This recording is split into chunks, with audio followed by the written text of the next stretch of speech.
అశ్వత్థామ గురించి నిజానికి ద్రోణుడు ఎంతో తపస్సు చేశాడు, భగవంతుడిని ఉద్దేశించి అంత ప్రార్థన చేశాడు అని నా ప్రతిపాదన. చేస్తే ఆయన కామ క్రోధములతో కూడినటువంటి రుద్రాంశ సంభవుడై వచ్చాడు. ఆయన పుట్టగానే దేవేంద్రుడి వద్ద ఉండేటటువంటి ఉచ్చైశ్రవము అనబడేటటువంటి గుర్రం ఎలా సకిలిస్తుందో అలా సకిలించాడు. అటువంటి ధ్వని చేశాడు. 3 లోకములు ఉలిక్కి పడ్డాయి. ఇదేమిట్రా, ఈ పిల్లవాడు పుట్టగానే ఉచ్చైశ్రవం చేసినటువంటి రవం లాంటి రవం చేశాడని ఆ పిల్లవాడికి అశ్వత్థామ అని పేరు పెట్టాడు. చాలా ఉగ్ర స్వభావం ఉన్నవాడు, కానీ గొప్ప విలుకాడు. భీష్మాచార్యుడంతటి వాడు అశ్వత్థామని పొగిడాడు. అశ్వత్థామ చిరంజీవి. కానీ మీరు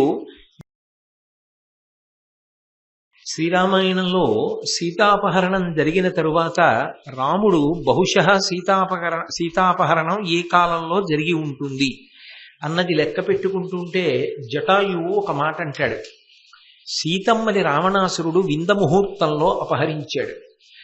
ఆ ముహూర్తంలో అపహరింపబడినటువంటి వస్తువు లేదా వ్యక్తి తిరిగి తన యజమాని దగ్గరికి లేదా తన కుటుంబం దగ్గరికి చేరుకుంటారు. కాబట్టి సీతమ్మని నువ్వు మళ్ళీ సురక్షితంగా పొందుతావు అంటారు. శాస్త్ర పరిజ్ఞానం ఉండడం ఒక ఎత్తు, దాని మీద నమ్మకంతో అన్వయం చేసుకోగలగడం ఒక ఎత్తు. అందుకే శకున శాస్త్రం బాగా తెలుసున్నవాడు ద్రోణాచార్యుడు. శకున శాస్త్రం కొంతమంది నమ్మచ్చు, కొంతమంది నమ్మకపోవచ్చు. నమ్మడం నమ్మకపోవడం అనేటటువంటిది వ్యక్తిగతమైన విషయాలు. కానీ శాస్త్రమునందు విశ్వాసం ఉన్నవారు మాత్రం దానిని ఎంతగా నమ్మారో, దాని ఫలితములు ఎంత స్పష్టంగా కనపడ్డాయో మనకి రామాయణ భారత భాగవతాది గ్రంథములను పరిశీలిస్తే అర్థమవుతుంది.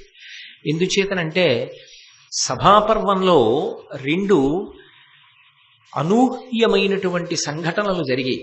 అవి 2 ఎవరూ అలా జరుగుతాయని ఊహించలేదు. కానీ భారత కథనంతటినీ కూడా పెనుమలుపు తిప్పినటువంటి సంఘటనలు అవే. అందులో అసలు జరగరానిది, జరగకూడనిది, జరగాలని సభలో ఉన్న ఏ పెద్దలు కోరుకోనిది ఏది అంటే, కర్ణుడు ప్రచోదనం చేస్తే, కర్ణుడు ప్రేరేపిస్తే దుర్యోధనుడు తన తొడ కొట్టి ద్రౌపదీదేవిని వచ్చి తన తొడ మీద కూర్చోమని సంజ్ఞ చేశాడు. ఆమె వరసకి వదినగారు. ఆ కారణం చేత తల్లితో సమానం. అటువంటి స్త్రీని ఒక భార్యాస్థానాన్ని చూపించినటువంటి రీతిలో తొడని చూపించి వచ్చి కూర్చోమ్మని సంజ్ఞ చేశాడు. అలా సంజ్ఞ చేసినప్పుడు భీముడు భీకరమైనటువంటి ప్రతిజ్ఞ చేశాడు. ధర్మం తప్పి ఏ ద్రౌపదీదేవిని పిలిచి తన తొడ మీద కూర్చోమ్మని దుర్యోధనుడు నిండు సభలో సంజ్ఞ చేశాడో, ఆ తొడలని కురుక్షేత్ర సంగ్రామ భూమి యందు నా గదాదండము యొక్క ప్రహారముల చేత విరగ్గొడతాను అని ప్రతిజ్ఞ చేశాడు. ఆ ప్రతిజ్ఞ చెయ్యడం ఒకటే కాదు, ఏదో ప్రతిజ్ఞ చేసి కూర్చుండిపోవడం అన్నది అందులో భీముడి లాంటి వాడికి సాధ్యమయ్యే విషయం కాదు కదా. ఆయన విశేషమైనటువంటి ఆవేశాన్ని పొందాడు. అంత కోపావేశంతో ఆయుధాల వైపు చూస్తున్నాడు. ఒక్క క్షణంలో ఆయన కానీ ఆయుధం అందుకున్నాడు అనుకోండి, ఆ సభలో చాలా ఉపద్రవములు సంభవిస్తాయి. ఎందుకంటే ఒకసారి భీముడు ఆయుధం పట్టుకున్నాడు అంటే ఖచ్చితంగా దుర్యోధనుడితో యుద్ధానికి తలపడతాడు. అది దుర్యోధనుడి ప్రాంగణం. ఒకసారి దుర్యోధనుడితో తలపడితే వెంటనే దుర్యోధనుని యొక్క సోదరులు, అతని యొక్క అనుమాయులు భీముడి మీద తిరగబడతారు. ఏం జరుగుతుంది అన్నది పక్కన పెట్టండి, భీముడు గెలుస్తాడు ఖచ్చితంగా, ఎందుకంటే ధర్మం వాళ్ళ వైపు ఉంది కనుక. కానీ అప్పటికప్పుడే భీష్మద్రోణాది మహావీరుల యొక్క, వృద్ధుల యొక్క సమక్షంలో ఇటువంటిది జరిగితే వచ్చేటటువంటి ప్రమాదం ఒకెత్తు. అసలు అంత స్థితి ఏర్పడిన తరువాత ద్రౌపదీదేవి అడిగినటువంటి ప్రశ్నకి జవాబు చెప్పకపోవడం వల్ల ఈ స్థితి కలిగింది అన్నప్పుడు ధర్మ నిర్ణయం జరిగితే వచ్చేటటువంటి ఉపద్రవములు అంతకన్నా ప్రమాదకరంగా ఉంటాయి. ఎందుకంటే అందులో ద్రౌపదీదేవి నిజానికి దాసి అని చెప్పడానికి ఆధారం ఉండదు. ఆ విషయం బయటికి వచ్చిందనుకోండి, ఆమె ఆగ్రహించి శపిస్తే భీష్మద్రోణాది వృద్ధుల ముందే కురువంశమంతా నశించిపోతుంది. అందుకే వెంటనే తొందరపడినటువంటి భీష్ముడు ద్రోణుడు పెద్దరికాన్ని నిలబెట్టుకున్నారు. పెద్దరికం అన్న మాటకు అర్థం ఏమిటంటే అప్పటికప్పుడు దెబ్బలాట జరుగుతోంది కదా అని చెప్పి కళ్ళప్పగించి చూడడమో, అప్పటికప్పటికి మనకి ఎందుకులే ఇది ఎలా జరిగితే ఏమిటని ఊరుకోవడమో కాదు. దాని వలన ఎంత ఉపద్రవం వస్తుంది, మొత్తం వ్యవస్థ ఎంత అప్రతిష్టని పొందుతుంది అని లెక్క కట్టగలిగినటువంటి ప్రజ్ఞాశాలి లెక్క కట్టి ఊరుకోకూడదు, జోక్యం చేసుకుని ఆపగలగాలి. అది పెద్దరికం.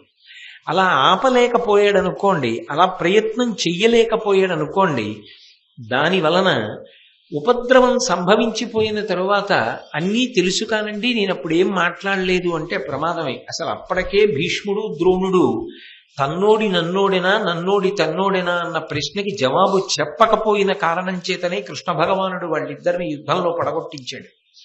అటువంటిది భీముడు ఆయుధాలు పట్టుకోవడానికి వెడుతూ ఉంటే కూడా నిశ్శబ్దంగా ఊరుకున్నారనుకోండి, పెను ప్రమాదం సంభవిస్తుంది. అందుకే తన పెద్దరికాన్ని గుర్తు తెచ్చుకోవడం అన్నది కాదు, పెద్దరికాన్ని నిలబెట్టుకోవడం అంటారు. ఎప్పుడు ఎలా జోక్యం చేసుకోవాలో అలా జోక్యం చేసుకుని ఉపద్రవాన్ని నివారించగలగాలి. అది పెద్దరికము అంటారు. ఆ పెద్దరికాన్ని నిలబెట్టుకుని ఇది సమయము కాదు కాబట్టి నువ్వు ఆయుధాల జోలికి వెళ్ళడానికి వీల్లేదు, నువ్వు ఆయుధాలు పట్టుకోవడానికి వీల్లేదు అని భీముణ్ణి వారించి ఆ సందర్భంలో ఆ సభ యొక్క గౌరవాన్ని నిలబెట్టి అంతకన్నా ఉపద్రవం ఏర్పడకుండా రక్షించినటువంటి వాళ్ళు భీష్మ ద్రోణులు. అది సభాపర్వంలో ద్రోణుడు పెద్దరికంతో సభా ప్రాంగణమునందు ఆ భీముణ్ణి ఆగ్రహానికి వశుడు కాకుండా నిగ్రహించినటువంటి సందర్భం. అలాగే రెండవ పర్యాయం అనేకమైనటువంటి శకునములు కనపడ్డాయి. అది ఎప్పుడు జరిగింది అంటే ద్రౌపదీదేవి యొక్క వస్త్రములను తొలగించేటటువంటి ప్రయత్నం చేస్తే ఉత్తర క్షణంలో అపశకునములు కనపడ్డాయి. ఏ శకునమైనా అంతే, శుభము శుభమే, అశుభము అశుభమే. దీని పర్యవసానం మామూలుగా ఉండదు, వంశమంతా నశించిపోతుంది. చాలా పెను ప్రమాదం ఏర్పడబోతోంది అని చెప్పడానికి ధృతరాష్ట్రుని యొక్క అగ్నిగృహంలో నక్కలు కూశాయి. అగ్నిగృహము అని ఒక గృహం ఉంటుంది, ఒక గది ఉంటుంది. అందులో నిత్యాగ్నిహోత్రీకులు అగ్ని ఆరాధన చేసేటటువంటి వాళ్ళ యొక్క అగ్నిహోత్రాన్ని అందులో ఉంచి రక్షిస్తారు. అది ఎవరు రక్షించాలి అంటే ధర్మపత్ని రక్షిస్తూ ఉంటుంది. అందులో అటు విడుతూ ఇటు విడుతూ అగ్ని నిధనం కాకుండా ఊక చల్లుతూ ఉంటారు. అది అగ్నిహోత్రాన్ని రగల్చి ఆరాధన చెయ్యవలసినటువంటి సమయంలో యజమాని అక్కడ కూర్చుని అందులో సమర్పించవలసినటువంటి సమిధలను సమర్పించి అగ్నిని ఆరాధన చేస్తారు. అటువంటి అగ్నిని పరమ పవిత్రంగా రక్షించేటటువంటి ప్రదేశం ఏది ఉంటుందో దాన్ని అగ్నిగృహము అని పిలుస్తారు. ఆ అగ్నిగృహం శుభాశుభములను తెలియచేస్తుంటుంది. అటువంటి చోట నక్కలు వచ్చి పెద్దగా కూశాయి. అలాగే అకస్మాత్తుగా అగ్ని యొక్క వెలుగు చల్లారిపోయింది. అగ్ని అంటే రెండిటితో కూడి ఉంటుంది, వేడి ఉంటుంది, వెలుతురు ఉంటుంది. అగ్ని రగల్చారనుకోండి, మంట పైకి లేచిందనుకోండి, కేవలము వేడి ఒక్కటే కాదు, వేడితో పాటు వెలుతురు కూడా ఉంటుంది. వెలుతురంతా చల్లారిపోయి అగ్ని వేడితో జ్వాల మాత్రమే ఉందనుకోండి, అదేదో అశుభ సూచన. అగ్నిహోత్రం ఉండి దానికి వెలుతురు లేకపోవడం ఏమిటి అంటే అగ్ని తన వెలుగుని వదిలిపెట్టేసింది. అలాగే కౌరవ స్త్రీల యొక్క హృదయాలన్నీ కూడా అకస్మాత్తుగా దుఃఖంతో బరువెక్కిపోయాయి. ఎందుకో తెలియదు, కారణం తెలియదు, కానీ ఎందుకో అకస్మాత్తుగా దుఃఖంతో బరువెక్కిపోయాయి. ఈ శకునములను లెక్కలోకి తీసుకున్న వాళ్ళెవరు అంటే భీష్ముడు ద్రోణుడు. ఇవి ఎవరి పట్ల అపశకునములు? కౌరవులకు అపశకునములు. ఎందుకని? మహాధార్మికురాలు సౌశీల్యవతి మహాపతివ్రత అయినటువంటి ద్రౌపదీదేవి యొక్క కేశపాశాన్ని పట్టి రాజసూయాగం చేసి అవబృధ స్నానం చేసినటువంటి తల్లి యొక్క కొప్పు పట్టుకుని నిండు సభలోకి ఈడ్చి వలువలుచ్చేటటువంటి ప్రయత్నం చేసిన కారణం చేత తత్కర్మకు ఫలమును అనుభవించవలసి ఉంటుంది. అది చాలా చాలా ఘోరమైనటువంటి ఫలితాన్ని అనుభవించవలసి ఉంటుంది అని నిర్దేశించడానికి కనపడినటువంటి ఈ దుర్నిమిత్తములు, దుశ్శకునములు ఏ ఉన్నాయో వాటిని భీష్ముడు ద్రోణుడు లెక్కలోకి తీసుకున్నారు. తీసుకుని వెంటనే మనసులో సంతోషించారు. ఎందుకని అంటే అట్టి మహోత్పాతంబులు పుట్టిన కృప విదుర కలశభూ శాంతనముల్ నిట్టన ధృతరాష్ట్రుజులకు పుట్టి అరిష్టమని ఇష్టమున తమలోనన్.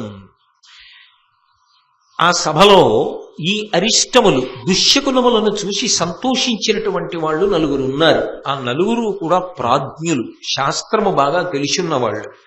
వాళ్ళు కృపాచార్యుల వారు, రెండవ వాడు విదురుడు, మూడు కలశభూ అంటే కలశము నుంచి ఉద్భవించినటువంటి ద్రోణాచార్యుల వారు, నాలుగవ వాడు భీష్మాచార్యుల వారు.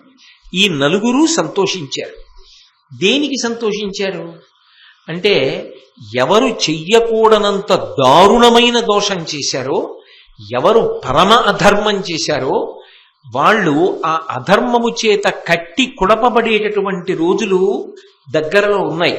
దాని ఫలితం సామాన్యంగా ఉండదు అని చెప్పడానికి ఎంత పెద్ద పెద్ద దుశ్శకునములు కనపడాలో అటువంటి దుశ్శకునములు కనపడ్డాయి. ఇప్పుడు శకునములు కనపడడం ఒక ఎత్తు, ఆ శకునములు ఎవరికి అన్వయం అవుతాయి అన్నది నిర్ణయం చెయ్యగలగడం ఒక ఎత్తు. ధృతరాష్ట్రుని యొక్క అగ్నిగృహంలో నక్కలు కూసేవి, కౌరవుల యొక్క స్త్రీల హృదయములు బరువెక్కే. వీటన్నిటి కారణం చేత దుర్యోధనుని వైపు కీడు పొంచి ఉన్నది అని అర్థమవుతోంది. అంటే ఎవరు అధర్మం చేశారో వాళ్ళు నశించిపోయేటటువంటి రోజులు కొద్ది కాలంలోనే ఉన్నాయి.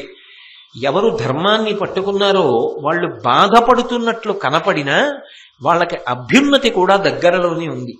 ఈ రెండిటిని లెక్కలోకి తీసుకున్నటువంటి భీష్మద్రోణ విదుర కృపాచార్యుల వారు, ఈ నలుగురు కూడా మనసులో విశేషమైనటువంటి సంతోషాన్ని పొందారు.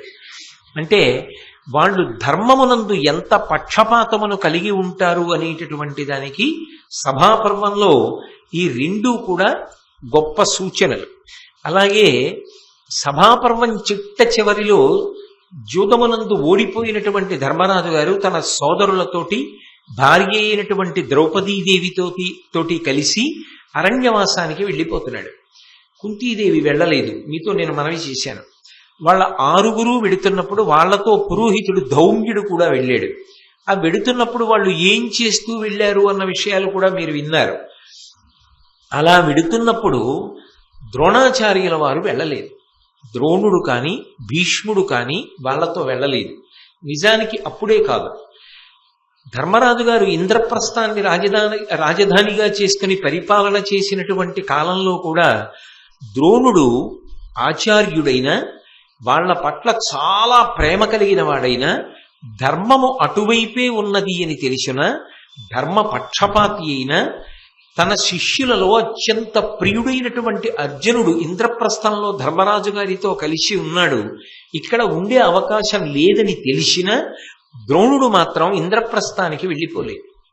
2, పాండవులు అరణ్యవాసానికి వెళ్ళిపోతున్నప్పుడు ఇంత దుర్మార్గం జరిగినటువంటి ప్రదేశం, పైగా ఇది జరిగిన తరువాత పాండవులు అరణ్యవాసానికి వెళ్ళిపోయిన తరువాత ఇంకా ఎంత భయంకరమైనటువంటి అధర్మం నడుస్తుందో, కాబట్టి ఇక్కడ నేను ఉండను అని చెప్పి కూడా ద్రోణాచార్యుల వారు ఆ ప్రదేశాన్ని విడిచిపెట్టి పాండవులతో కలిసి అరణ్యవాసానికి వెళ్ళలేదు. ఆయన అక్కడే ఉండిపోయాడు. ఎందువల్ల ఉండిపోవలసి వచ్చింది ద్రోణుడు? నిజానికి పాండవులతో వెళ్ళిపోవాలి కదా, తనకి అత్యంత ప్రియమైనటువంటి శిష్యుడు అర్జునుడి అటువైపు ఉన్నాడు కదా, అన్నిటినీ మించి ధర్మం అటువైపు కదా ఉంది. అది ద్రోణుడికి తెలుసు కదా. ద్రోణుడికి ధర్మం తెలుసు, వాళ్లే గెలుస్తారని తెలుసు అనడానికి నేను సభాపర్వంలో ఇంతకు ముందు చూపించినటువంటి ప్రబలమైనటువంటి సాక్ష్యములు ఉన్నాయి కదా. ఇన్ని తెలిసి ఉన్నప్పటికీ కూడా ద్రోణాచార్యుల వారు పాండవులతో వెళ్లకుండా హస్తినాపురంలోనే ఉండిపోవడానికి ఏమైనా బలమైన కారణములు ఉన్నాయా అంటే, వాళ్లతో వెడితే అరణ్యవాసం కదండి, అక్కడ ఏ భోగం ఉంటుంది, ఏ సుఖం ఉంటుంది, నానా కష్టాలు పడాలి, వాళ్లకే పాపం ఇబ్బందిలో ఉన్నారు, మళ్ళీ మనం ఎందుకండి అని వెళ్ళలేదండి అందామా? ఎందరో బ్రాహ్మణులు ధర్మరాజు గారిని విడిచిపెట్టి ఉండలేక వెళ్ళిపోయారు. వెళ్ళిపోతే ధర్మరాజు గారు సూర్య భగవానుడిని ఉపాసన చేసి అక్షయ పాత్రని పొంది వాళ్ళందరికీ రోజు అన్నం పెట్టి మిగిలిన శేషాన్ని భుజించి అంతటి తేజోవంతుడు అయ్యాడు అని భారతం ఆరణ్య పర్వంలో ఉంది. ఉన్నప్పుడు మరి ద్రోణుడు మాత్రం ఎందుకు వెళ్ళలేదు అంటే వెళ్ళకపోవడానికి కొన్ని ప్రబలమైన కారణములు కనపడతాయి. మొట్టమొదటి కారణం ఏది అంటే దృష్టజ్యుమ్నుడు. తన స్నేహితుడైనటువంటి ద్రుపదుడు తనని సంహరించేటటువంటి కుమారుడు పుట్టాలి అని యజ్ఞం చేశాడు. ఆ యజ్ఞకుండంలోంచి ఆవిర్భవించిన వాడు దృష్టజ్యుమ్నుడు. ఆ దృష్టజ్యుమ్నుడు కేవలం తనని చంపడానికే పుట్టాడు. తనని చంపడానికి పుట్టాడని తెలిసినా కూడా ఎంత ధర్మమూర్తి, ఎంతటి నిస్వార్థపరుడు ద్రోణాచార్యుల వారంటే తన దగ్గర పెట్టుకుని విద్యాభ్యాసం చేయించాడు. అడిగారు కూడా, నిన్ను చంపడానికి పుట్టిన వాడికి నువ్వు విలువిద్య నేర్పుతున్నావు ఏమిటి అని అడిగితే, నేను నేర్పకపోతే బ్రతికిపోతానా అన్నాడు. అని విలువిద్య నేర్పించినవాడు. ఇన్ని నేర్పించినవాడు అటువైపు దృష్టజ్యుమ్నుడు తన మరణమునకు హేతువైన వాడు పుట్టాడని గుర్తిరిగి ఆ దృష్టజ్యుమ్నుడు పాండవులకు బావమరిదయ్యాడు. ఎందుకంటే మరి దృష్టజ్యుమ్నునితో పుట్టినటువంటి ద్రౌపదీదేవే కదా పాండవుల యొక్క ఇల్లాలు, కాబట్టి ఆయన బావమరిది. ఇప్పుడు ద్రోణాచార్యుల వారు వెళ్ళి పాండవ పక్షంలో చేరారనుకోండి, దృష్టజ్యుమ్నుడు ఏం చేయాలి? పాండవ పక్షంలోనే ఉండాలి. బావమరిది అయ్యుండి అది విడిచిపెట్టి యువతల వైపుకి ఎలా వస్తాడు? రావడం కుదరదు, రాలేడు. స్వయంగా బావమరిది బావగారులను విడిచిపెట్టేసి అవతల చెల్లెలంతా బాధపడుతుంటే వదిలిపెట్టేసి కురుక్షేత్ర యుద్ధం జరుగుతుంటే అటు ద్రోణుడు వచ్చాడు కాబట్టి నేనుండను, ఇటువైపుకి వెళ్ళిపోతానని చెప్పి వెళ్ళిపోతాడా? వెళ్ళడు. ఇక దృష్టజ్యుమ్నుడు అటువైపు ఉన్నాడని తెలిసి కూడా ద్రోణుడు అటువైపే ఉన్నాడు అనుకోండి. ఏదో ఒకనాడు మరి యజ్ఞకుండంలోంచి భగవంతుని యొక్క అనుగ్రహ విశేషంగా తన వధకు కారణమైనటువంటి దృష్టజ్యుమ్నుడు పుట్టిన తరువాత తనని చంపి తీరుతాడు. పాండవుల యొక్క బావమరిది పాండవుల యొక్క గురువైన ద్రోణుడు వాళ్ల పక్షంలోనే ఉండగా చంపేస్తే శిష్యులకు ఎంత అపకీర్తి వస్తుంది, ఎంత గురుద్రోహ మహాపాపం వస్తుంది. తాను ఎటు శరీరం విడిచిపెట్టాలి. మనుష్య జన్మ ఎత్తిన తరువాత చిరకాలం ఎలా జీవిస్తాడు? శాశ్వతంగా ఉండడం కుదరదు కదా. జాతస్య హి ధ్రువో మృత్యు, ఎప్పుడో అప్పుడు శరీరాన్ని వదిలిపెట్టేయాలి. అదేదో నా శిష్యులకు క్లేశం కలగకుండా, నా శిష్యులు ఇబ్బంది పడకుండా, వాళ్ళు నా గురించి ఆలోచించవలసిన అవసరం రాకుండా, వాళ్ల బావమరిది వాళ్లతో ఉండగా నేను ఇటు పక్షంలో ఉంటే నన్ను చంపేయడం తేలికైపోతుంది. ఎందుకంటే ఎటు కౌరవ పక్షంలో ఉన్నాను కనుక, వాళ్ళు అటువైపు ఉంటారు కనుక నన్ను చంపడానికి దుష్టజ్యుమ్నుడు ప్రయత్నిస్తాడు. ఏదో ఏనాటికో, నేడో రేపో కాదేని ఏనాటికో అంటాడే దుర్జటి కలహస్తీశ్వర శతకంలో. అలా యుద్ధంలో దృష్టజ్యుమ్నుడి చేతిలో పడిపోతాడు. అప్పుడు దైవం ఇచ్చినటువంటి వరం నిలబడుతుంది. అన్నిటిని మించి నా శిష్యులైనటువంటి పాండవులకు అపకీర్తి రాదు. ఇంత చదువు చెప్పి వాళ్ళని ధర్మభ్రష్టుల్ని చేయడం నాకు ఇష్టం లేదు. ఇటువంటి సంకట స్థితి నా వలన పాండవులకు కలగకూడదు. అంటే ఒక గురువు కడుపున పుట్టినటువంటి పిల్లల కన్నా కూడా ఎక్కువగా శిష్యుల గురించి ఆలోచిస్తాడు అనడానికి ద్రోణాచార్యుల వారు తన మృత్యువు గురించి కన్నా కూడా తన శిష్యుల యొక్క సౌఖ్యం గురించి ఆలోచించాడు అనడానికి ఇంతకన్నా ప్రబల సాక్ష్యం ఏముంటుంది? ఆయన ఎంత విశాల హృదయుడు, ఎంత ధర్మాత్ముడు, ఎంత నిర్భయుడు, ఎంత శాస్త్రమునందు నమ్మకమున్నవాడు అన్నదానికి ఇదే ఉదాహరణ. కాబట్టి నేను పాండవులతో వెళ్ళడం ఎందుకు? ఇక ఎలాగో తర్వాత యుద్ధమే జరుగుతుంది. ఇక పెద్ద భూకంపం రానే వచ్చింది, విడిపోయారు, ఇక కలవడం కుదరదు దుర్యోధనుడు పాండవులు. కాబట్టి యుద్ధం జరుగుతుంది. ఆ యుద్ధం జరిగినప్పుడు నేను ఇటుపక్షంలో ఉండడమే మంచిది, అది పాండవులకు శ్రేయస్సు అని ఉండిపోయాడు. మొదటి కారణం. దాన్ని మహాభారతం సభాపర్వం చివరిలో చెప్పారు. రెండవ ప్రబలమైనటువంటి కారణం, భీష్మాచార్యుల వారిని కలవక ముందు ద్రోణుడు చాలా కష్టాలు పడ్డాడు. మీరు విన్నారు. ఆయన జీవితంలో ఎన్ని కష్టాలు పడ్డాడంటే ఆఖరికి కడుపున పుట్టినటువంటి కొడుక్కి త్రాగటానికి పాలు కూడా ఇవ్వలేనంత కష్టాన్ని పడ్డాడు. ఇన్ని కష్టాలు పడ్డవాడు అడగవలసిన అవసరం లేకుండా కష్టాలన్నీ ఎక్కడ పోగొట్టుకున్నాడు అంటే భీష్ముడి సన్నిధిలో పోగొట్టుకున్నాడు. ఆయనకి అంత మర్యాద ఇచ్చాడు, అంత గౌరవం ఇచ్చాడు, ఆయనకి ఆచార్య పదవిని కట్టపెట్టాడు, బిడ్డలందరినీ తీసుకెళ్లి మనవల్ని ఆయనకి శిష్యుల్ని చేశాడు. అంతేకాదు ఆ కాలంలో ఒక్క భారతదేశం కాదు, యావత్ ప్రపంచం నుంచి కూడా విలువిద్య కాదు, శూలం విసరడం దగ్గర నుంచి, కత్తి యుద్ధం దగ్గర నుంచి ఏది నేర్చుకోవాలన్నా ద్రోణాచార్యుల వారిని ఆశ్రయించవలసింది. అందుకని ద్రోణుడు ఇంతమందికి పాఠం నేర్పవలసి వచ్చింది. అందుకే యథార్థానికి ఇప్పటికీ పెద్దలు ఏం చెప్తారంటే, ద్రోణాచార్యుల వారు ఈ విలువిద్యనంతటినీ నేర్పినటువంటి పెద్ద పాఠశాల నిజానికి అసలు విశ్వవిద్యాలయం డెహ్రాడూన్ అనబడి ఇప్పుడు పిలుస్తున్న ప్రాంతంలో ఉండేదిట. అక్కడ నేర్పేవాడు ద్రోణాచార్యుల వారు. హస్తినాపురం అంటే ఢిల్లీకి దగ్గర కాబట్టి. భీష్ముడి దగ్గరికి వెళ్ళిన తరువాత ఆయన కష్టాలన్నీ పోయి కేవలం విలువిద్య నేర్పమని ఆచార్య పదవిని ఇచ్చి విడిచిపెట్టలేదు. యథార్థానికి భీష్ముడు ద్రోణుడికి తనతో సమాన స్థానాన్ని కల్పించాడు, తన పక్కన కూర్చోబెట్టుకున్నాడు. సభలో ఎప్పుడైనా జటిలమైన సమస్యలు ఏర్పడితే ద్రోణాచార్యుల వారు కూడా మాట్లాడేవారు. మాట్లాడిన దానికి సముచిత గౌరవాన్ని కల్పించారు. అన్నిటినీ మించి ద్రోణుడి మనసు ఖేదపడితే భీష్ముడికి ఇష్టం ఉండేది కాదు. ద్రోణుణ్ణి అంత ప్రేమతో, అంత గౌరవంతో చూసేవాడు.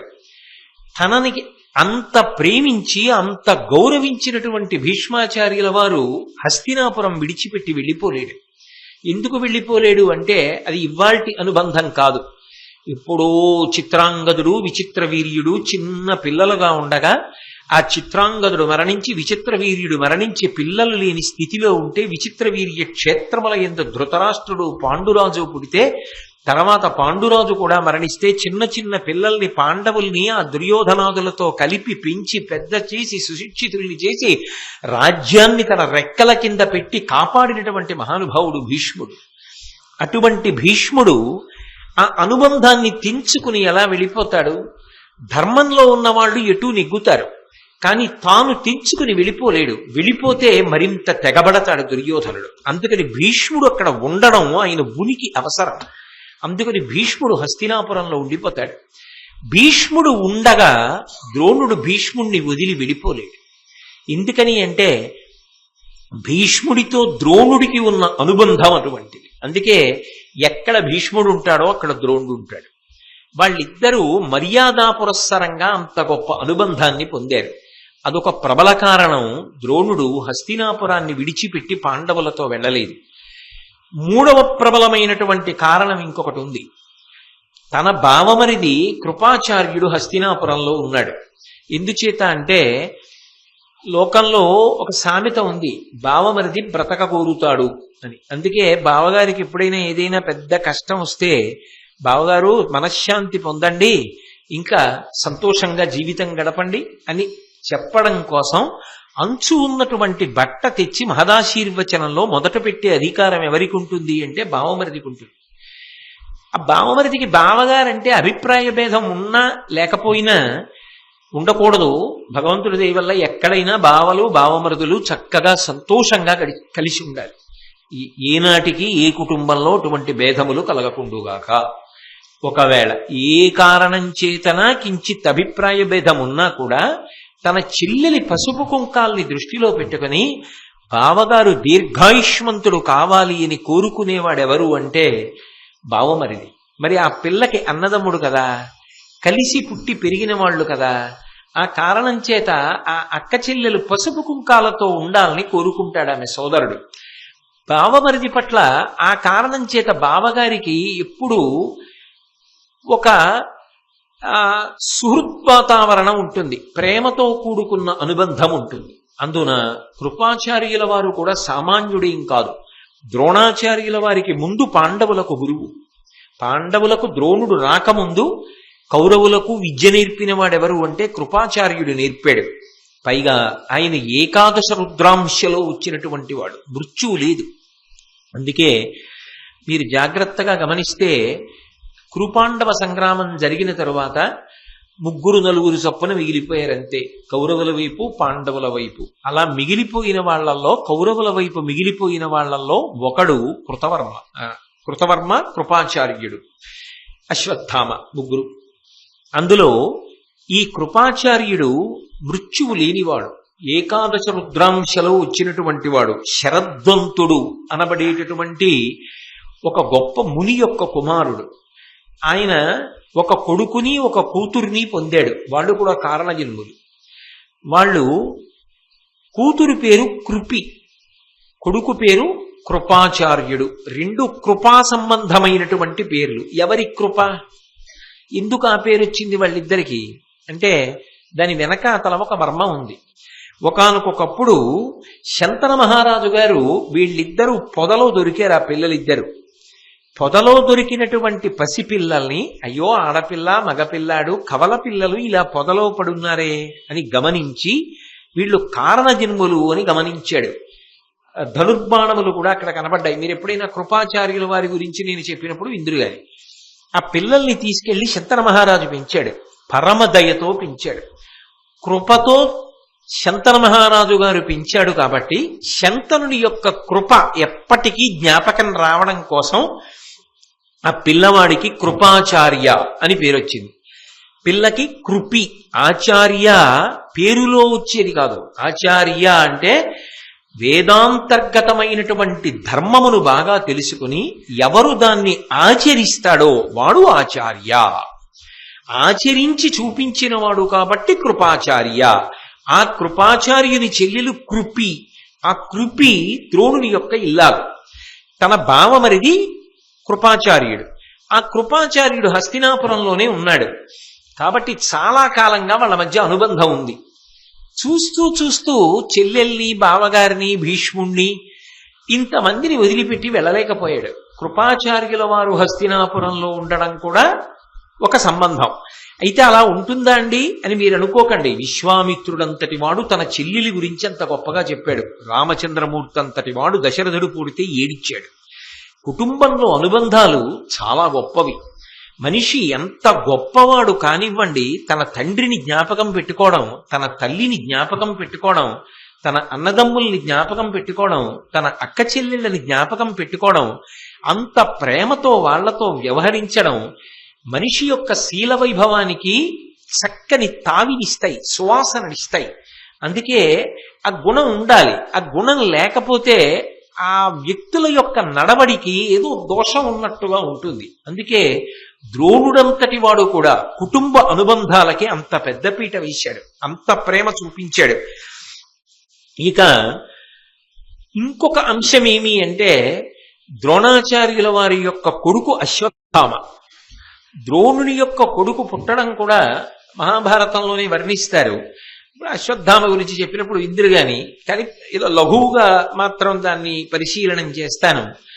అశ్వత్థామ గురించి నిజానికి ద్రోణుడు ఎంతో తపస్సు చేశాడు, భగవంతుడిని ఉద్దేశించి అంత ప్రార్థన చేశాడు అని నా ప్రతిపాదన. చేస్తే ఆయన కామ క్రోధములతో కూడినటువంటి రుద్రాంశ సంభవుడై వచ్చాడు. ఆయన పుట్టగానే దేవేంద్రుడి వద్ద ఉండేటటువంటి ఉచ్చైశ్రవము అనబడేటటువంటి గుర్రం ఎలా సకిలిస్తుందో అలా సకిలించాడు. అటువంటి ధ్వని చేశాడు. 3 లోకములు ఉలిక్కి పడ్డాయి. ఇదేమిట్రా, ఈ పిల్లవాడు పుట్టగానే ఉచ్చైశ్రవం చేసినటువంటి రవం లాంటి రవం చేశాడని ఆ పిల్లవాడికి అశ్వత్థామ అని పేరు పెట్టారు. చాలా ఉగ్రస్వభావం ఉన్నవాడు, కానీ గొప్ప విలుకాడు. భీష్మాచార్యుడంతటి వాడు అశ్వత్థామని పొగిడాడు. అశ్వత్థామ చిరంజీవి. కానీ నేను వ్యాస భగవానుడి గురించి చెప్పినప్పుడు విన్నారు. ఆయన యొక్క వ్యగ్రత చేత ఎప్పుడు నెత్తురోడుతూ పొల్లటి కంపు కొడుతూ ఉండగా ఉగ్రస్వభావంతో తిరుగుతూ ఉంటాడు.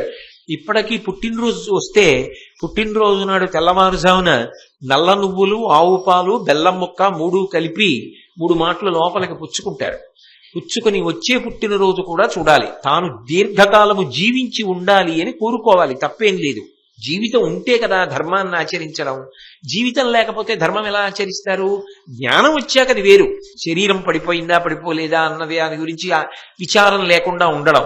కానీ సాధనలో ఉన్నవాడికి శరీరము పరమేశ్వరుడిచ్చిన గొప్ప బహుమానం. ఇది లేదనుకోండి ఏం చదువుతాడు?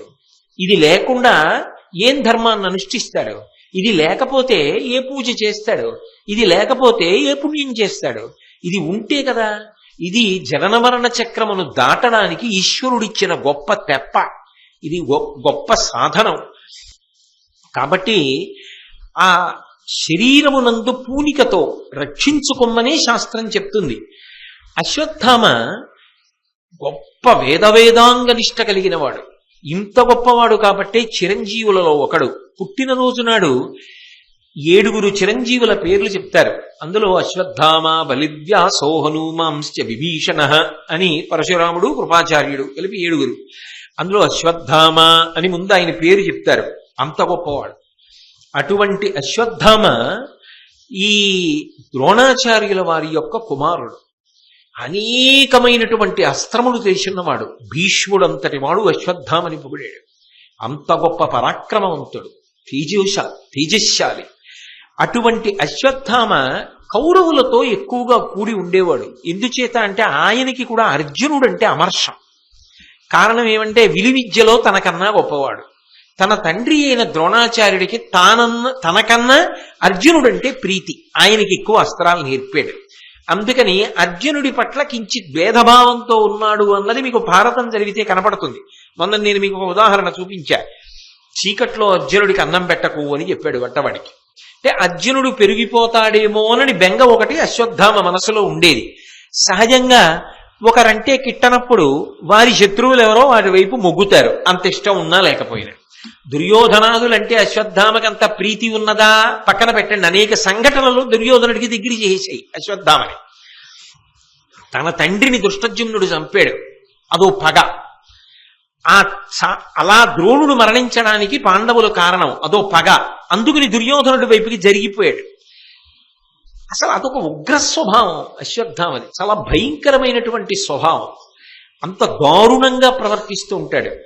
అటువంటి వాడైనా కొడుకేగా, ఒక్క కొడుకు. మరి సహజంగా తండ్రికి కొడుకు మీద ప్రేమ అన్నది ఉంటుంది కదండి, లేకుండా ఎలా ఉంటుంది? ఆ కొడుకు కౌరవులతో కూడి ఉంటాడు. ఆయన తండ్రి వెంట వచ్చేస్తాడని నమ్మకం ఏం లేదు. ద్రోణాచార్యుడు అరణ్యవాసానికి వెళ్ళిపోయాడు అనుకోండి, కొడుకు ఇటువైపు ఉండిపోతాడు. ఉండిపోయిన తర్వాత తాను అటువైపు ఉండిపోయాడు అనుకోండి, అశ్వత్థామ ఇటు తానటు. యుద్ధంలో ఎలా జరిగి తీరుతుంది. దృష్టజ్యుమ్నుడు అటుంటాడు, తాను దృష్టజ్యుమ్నుడు అటుంటే యుద్ధం ఎలా? ఇన్ని ఆలోచించాడు.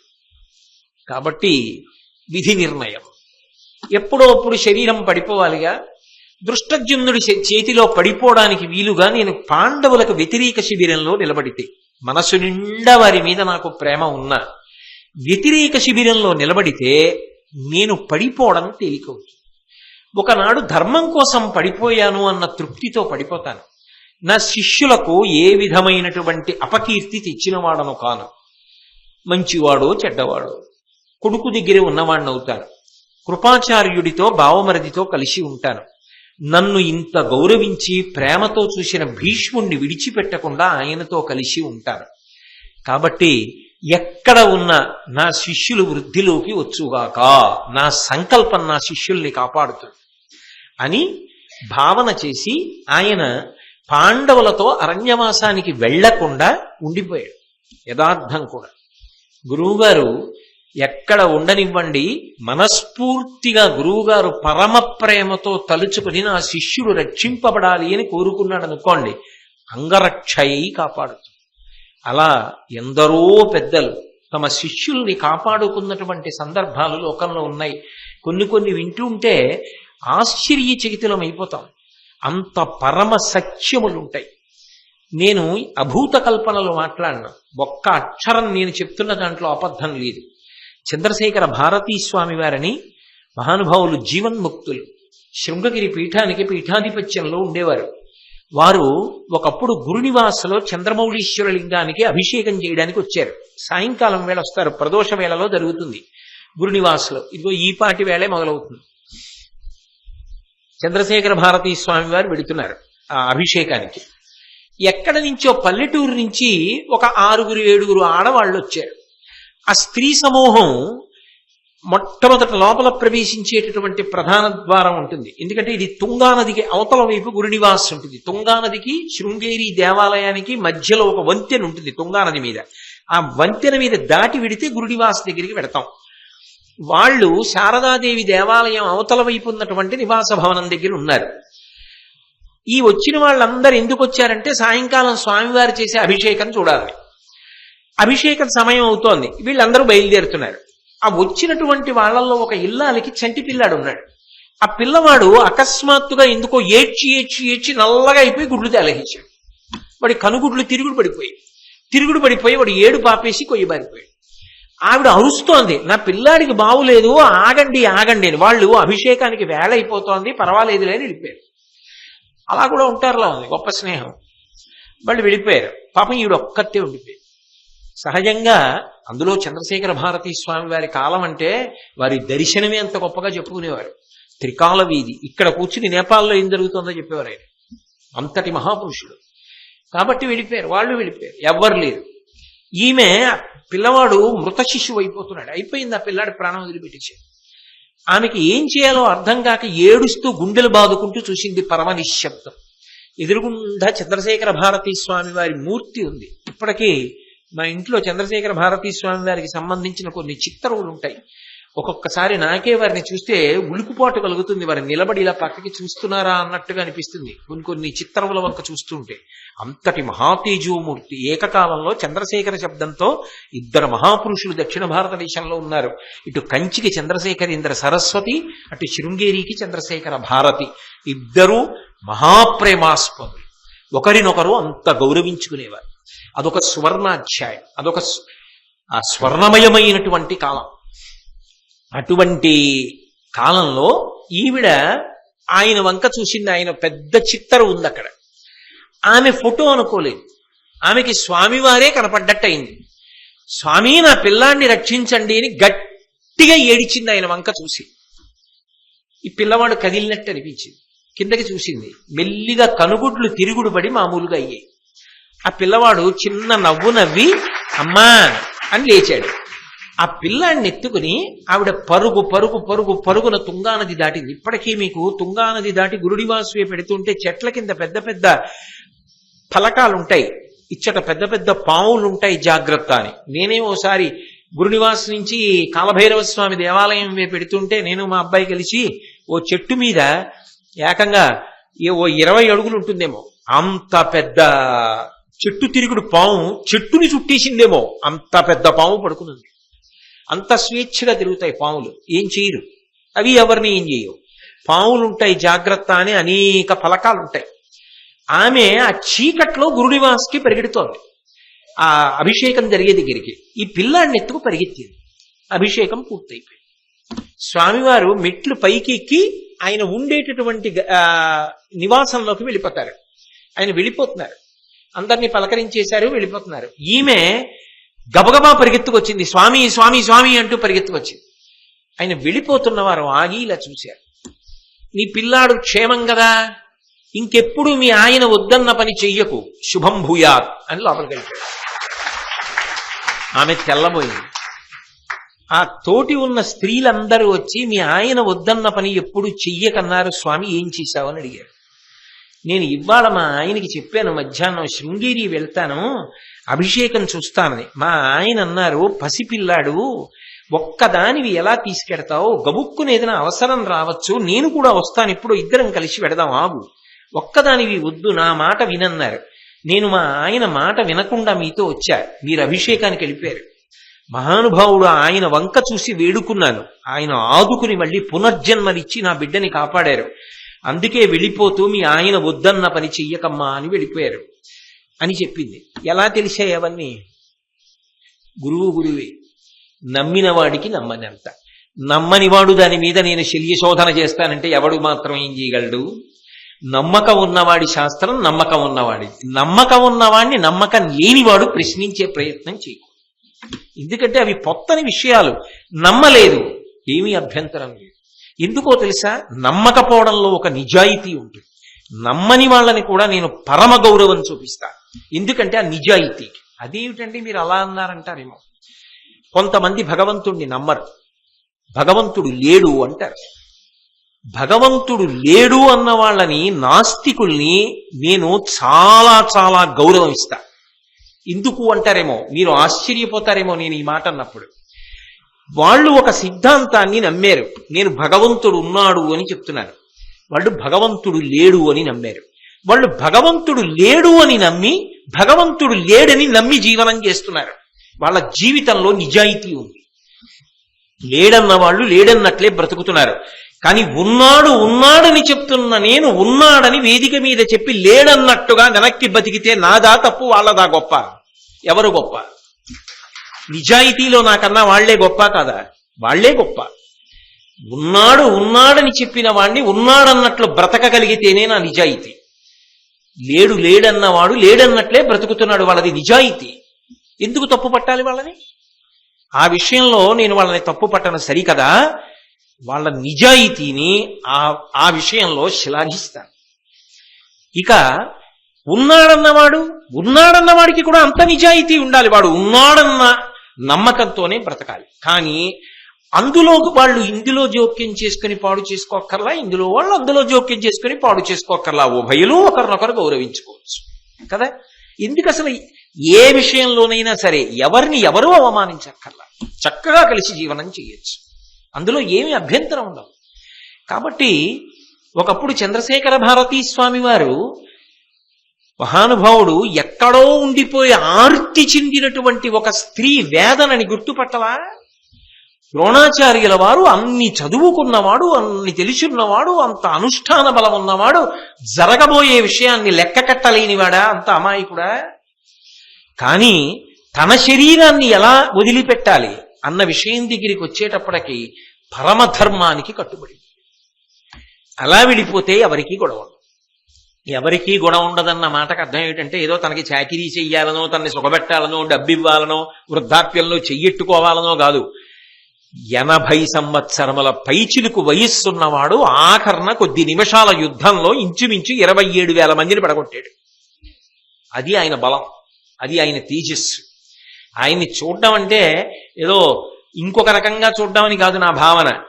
ఆయన ఉద్దేశ్యం ఏమిటి అంటే నా మృత్యువు వలన అధర్మం ఎవరూ పొందకూడదు, నా మృత్యువునందు కూడా ధర్మం నిలబడాలి. ఏమి ధర్మాత్ములండి నిజంగా, ఏమి గురువు, ఏమి ద్రోణాచార్యుడు మహానుభావుడు, అంత గొప్పవాడు. కాబట్టి ఇన్ని కారణముల రీత్యా ఆయన వెళ్ళలేదు. వెళ్లకుండా హస్తినాపురంలోనే ఉండిపోయాడు. తర్వాత పాండవులు అరణ్యవాసానికి వెళ్ళిపోయారు. అరణ్యవాసానికి పాండవులు వెళ్ళిపోయిన తరువాత ద్రోణాచార్యుల వారు పాండవుల్ని కలుసుకున్నారు అని చెప్పి ఎక్కడ భారతంలో కనపడదు. తర్వాత వాళ్ళు మళ్ళీ అజ్ఞాతవాసం చేశారు. అజ్ఞాతవాసం అంతా విరాట పర్వం. అజ్ఞాతవాసం జరుగుతున్నటువంటి కాలంలో ఉత్తర గోగ్రహణం వరకు ద్రోణుడు పాండవుల్ని కలిసేటటువంటి అవకాశం ఉండదు, లేదా చాలా ప్రధానమైనటువంటి విషయాన్ని ప్రస్తావన చెయ్యడానికి అవకాశం ఉన్నది అని చెప్పడం కూడా కొంచెం కష్టం అవుతుంది. కానీ విరాట పర్వంలో దక్షిణ గోగ్రహణం చేయించాడు దుర్యోధనుడు. పాండవులు విరాట నగరంలో ఉన్నారేమో అని అనుమానం వచ్చింది. వాళ్ళు కానీ ఉంటే గోవుల జోలికెడితే బయటికి వచ్చేస్తారు. అంటే ఎంత ధర్మాత్ములో చూడండి. ఒకవేళ మళ్లీ అరణ్యవాసం అజ్ఞాతవాసం చెయ్యవలసి వచ్చినా సరే పర్వాలేదు, కానీ మా కళ్ళ ముందు గోవులు పాడైపోతే ఒప్పుకోం అని విరాటరాజు యొక్క గోసంపదని రక్షించడానికి వాళ్ళు బయటికి వచ్చేస్తారు. కాబట్టి ముందు దక్షిణ గోగ్రహణానికి వెళ్ళండి. పాండవులు విరాటరాజుతో కలిసి అటువైపుకి వెళ్ళిపోతారు సుశర్మ మీదకి. తర్వాత ఉత్తర గోగ్రహణానికి మనం వెడదాం. మనం వెళ్ళిన తర్వాత ఎక్కడైనా పాండవులు మారువేషాల్లో దాగి ఉంటే గోవుల్ని రక్షించడానికి విరాట్రాజు అంతఃపురంలో లేడు, అటువైపుకి వెళ్ళిపోయాడు. కాబట్టి ఇప్పుడు బయటికి వచ్చేస్తారు. కాబట్టి పాండవుల యొక్క జాడ కనిపెట్టడం తేలిక. అజ్ఞాతవాస భంగం అయిపోతుంది. అజ్ఞాతవాస భంగం అయిపోయిందా మళ్లీ అరణ్యవాసం అజ్ఞాతవాసానికి వెళ్ళిపోతాడు. దుర్యోధనుడి లెక్క ఎప్పుడు ఏమిటంటే ఎంత తేలిగ్గా వాళ్ళని మళ్ళీ పంపించేద్దామని. ఎందుకంటే నిజంగా యుద్ధం జరిగితే ఓడించడం కష్టం అన్న విషయం దుర్యోధనుడికి తెలుసు. అందుకని ఎలా మాయ చేసి పంపించాలి అని ఆలోచిస్తుంటాడు. కానీ భగవంతుడు అన్నవాడు ఒకడు లేడు ధర్మం వైపు. ఈయన టక్కుటమారాలన్నీ వాళ్ళ ముందు నిలబడతాయా? అందుకే ఈ ఉత్తర గోగ్రహణ సమయంలో దుర్యోధనుడు భీష్మ, ద్రోణ, అశ్వత్థామ, కర్ణ, కృపాచార్యాది మహావీరులందరితో కలిసి వచ్చి విరాట నగరంలో ఉన్న గోవులన్నిటినీ కూడా తరలించుకుని వెళ్ళిపోతున్నాడు. వెళ్ళిపోతున్నప్పుడు అంతఃపురంలో ఉత్తర కుమారుడు ఒక్కడే ఉన్నాడు. ఇప్పుడు ఉత్తర కుమారుడు యుద్ధానికి బయలుదేరవలసి వచ్చింది. ఉత్తర కుమారుడే. మీరు విరాట పర్వం విన్నప్పుడు విన్నారు ఆయన గురించి. ఆయన యుద్ధానికి వెళ్ళాలి. ఆయన అన్నాడు, నాకు సారథి లేడు, నేను ఎలా వెళ్ళాలి యుద్ధానికి అన్నాడు. అంటే ఉత్తరాదులు నచ్చ చెప్పారు. బృహన్నల ఉన్నాడు, బృహన్నల సారథ్యం చేస్తాడన్నారు. ముందు అబ్బాయి పేడివాడు, ఆయన నాకు సారథ్యం ఏమిటన్నాడు. ఎవరూ లేరు కదా, సరే వెడతానన్నాడు. ఉత్తర కుమారుడు అనేటప్పటికీ ఆయన డాంబికాలన్నీ గుర్తొస్తాయి. బృహన్నల సారథ్యం వహించాడు. సారథ్యం వహించి రథాన్ని తోలుతూ తీసుకుని వెడుతున్నాడు. తీసుకుని వెడుతున్నప్పుడు ఎవరో యుద్ధానికి వస్తున్నారు. ఎవ్వరూ రాలేదనుకోండి, గోవుల్ని తరలించుకుని వెళ్ళిపోదురు భీష్మద్రోణాదులు. కానీ ఎవరో యుద్ధానికి వస్తున్నారు, రథం వస్తోంది, అందుకని వాళ్ళు ఆగారు. ఎవరో యుద్ధానికి వస్తే వెన్ను చూపించి వెళ్ళినట్లు అవుతుందిగా, మరి యుద్ధం చెయ్యొద్దు, అందుకని ఆగారు. ఆగితే ఉత్తర కుమారుడు వస్తున్నాడు రథంలో, బృహన్నల సారథ్యం చేస్తున్నాడు. ఆ సారథ్యం చేస్తున్నప్పుడు ఈయన ద్రోణాచార్యుడు, భీష్ముడు అందరూ చూస్తున్నారు. తీరా యుద్ధభూమి వంక, కౌరవ సైన్యం వంక చూసినటువంటి ఉత్తర కుమారుడు భయపడిపోయి రథం దిగి వెనక్కి పరిగెత్తి వెళ్ళిపోతుంటే ఆ బృహన్నల రూపంలో ఉన్నటువంటి అర్జునుడు బ్రతిమాలి, పోనీలేవయ్యా నేను యుద్ధం చేస్తానని శమీ వృక్షం దగ్గరికి తీసుకెళ్లి, ఇది ఎక్కి ఆయుధాలు పైనున్నాయి, గాంధీవం ఉంది, ఆ గాంధీవం దింపు, దాన్ని పట్టుకుని యుద్ధానికి ఎడతాను అన్నాడు. ఏదో ఉత్తర కుమారుడు చెట్టెక్కాడు, దాని మించి గాంధీవం దింపాడు. అర్జునుడు ఆ గాంధీవాన్ని అందుకున్నాడు. అందుకున్న తర్వాత ఇంకా యుద్ధానికి బయలుదేరాలి. అలా యుద్ధానికి బయలుదేరడానికి సిద్ధపడుతున్న సమయంలో అవతల వైపు మొహరించి ఉన్నటువంటి సైన్యంలోంచి ద్రోణాచార్యుల వారు మాట్లాడడం మొదలుపెట్టాడు. అక్కడ సైన్యంతో మాట్లాడాడు. మీకు మనవి చేశాను కదా, సకల శాస్త్ర పారంగతుడు. శకునాన్ని బట్టి చెప్తాడు, కాలాన్ని బట్టి చెప్తాడు, లగ్నాన్ని బట్టి చెప్తాడు, ముహూర్తాన్ని బట్టి చెప్తాడు. అనేక కారణములను బట్టి ఏం జరగబోతోందో ఊహించగలడు. అది ధార్మిక ప్రజ్ఞ కలిగినటువంటి వారికి కలిగేటటువంటి శాస్త్ర ప్రచోదనం. శాస్త్రాన్ని శాస్త్రంగా చదవడం వేరు, శాస్త్రము ప్రచోదనం బుద్ధిలో కావడానికి ధార్మికమైన అనుష్ఠాన బలం ఉండాలి. అనుష్ఠాన బలం ఉన్నదనుకోండి, అది స్ఫురణ శక్తిగా ప్రకాశిస్తుంది. అందుకు ప్రకాశించింది ద్రోణుడి ఎందు. అందుకు ఆయన కొన్ని మాటలు చెప్పడం మొదలుపెట్టాడు. ఆ దుర్యోధనాదుల వంక తిరిగి, మాసె నభోమణి నక్కలు కూశెన్ కలయంగ దశలగున్ పలు ఛాయల్ శేషెన్ బరమి ఇళ్ళులడరి మ్రోసెం తమయంత తూర్యములపధ్వనులై. కొన్ని శకునములు చెప్తున్నాడు.